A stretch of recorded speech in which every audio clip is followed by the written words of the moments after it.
Biru laut seperti kolam, ikan paus pandai menyelam. Dari lubuk hati yang paling dalam, saya buka kultum ini dengan salam. Assalamualaikum para hadirin hadirat, semoga berbahagia dalam bulan yang mulia. Assalamualaikum warahmatullahi wabarakatuh. Alhamdulillah, alhamdulillahirabbil alamin, wa bihi nasta'in wa ala umuri dunya waddin, wassalatu wassalamu ala asrafil anbiya'i wal mursalin wa ala alihi wa sahbihi ajmain. Amma ba'du. Puji dan syukur mari kita panjatkan kehadirat Allah Subhanahu wa Ta'ala yang Maha Ghafur, yang mana telah menciptakan langit dan bumi, siang dan malam, langit dan daratan, Adam dan Hawa. Sholawat serta salam semoga tercurah limpahkan kepada baginda alam kita, yakni Habibana wa Nabiyana wa Rasulana wa Maulana Muhammad Sallallahu Alaihi Wasallam. Tak lupa kepada keluarganya, sahabatnya, tabi'in tabiatnya, hingga kita selaku umatnya. Sebelumnya, perkenalkan, nama saya Sastia Deviani dari kelas 7C. Beradanya saya di sini, saya akan menyampaikan sedikit kultum yang berjudul Puasa Tapi Sia-sia. Di bulan Ramadan ini, umat Islam yang memenuhi syarat wajib untuk melaksanakan puasa. Dengan bertambahnya umat Islam, maka akan semakin banyak pula orang yang berpuasa. Namun, hal yang perlu ditanyakan ialah apakah mungkin orang-orang yang berpuasa akan diterima oleh Allah, atau sebaliknya, orang-orang yang berpuasa akan sia-sia di sisi Allah. Sebagaimana disinyalir Rasulullah Shallallahu Alaihi Wasallam, betapa banyak orang-orang yang berpuasa dan bagian dari puasanya yang ia dapat hanya lapar dan dahaga. Hadis riwayat Ahmad. Sahabat assalam yang saya hormati, di antara perbuatan yang bisa menyia-nyiakan ibadah puasa kita ialah berpuasa bukan karena Allah atau salah niat. Niat merupakan pokok dari segala amal. Salah niat akan menjadikan ibadah puasa kita sia-sia, termasuk berpuasa bukan karena Allah. Diam-diam ada niat terselinap di dalam lubuk hatinya. Mungkin ada rasa ingin ria ataupun mendapatkan pengharapan kepada selain Allah. Ria merupakan bentuk kesyirikan yang sangat dibenci Allah. Karenanya ibadah semacam itu akan tertolak dan tentulah pemiliknya akan dijerumuskan ke dalam api neraka.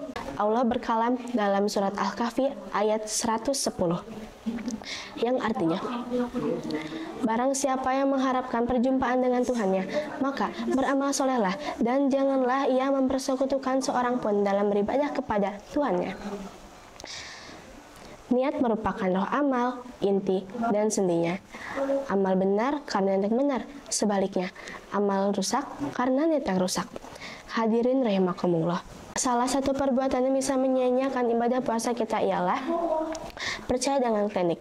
Orang-orang yang percaya kepada dukun, pempanjat nasib, paranormal, dan sejenisnya, sungguh ia telah mempersekutukan Allah. Ketika seseorang telah menyekutukan Allah, maka seluruh amal ibadahnya akan menjadi sia-sia. Allah berkalam dalam surat Az-Zumar ayat 65 yang berbunyi, A'udzubillahi minasyaitonirrajim. Bismillahirrahmanirrahim. Walaqad uhiya ilaika wa ilal ladzina min qablik la in asyrakta la yahbatanna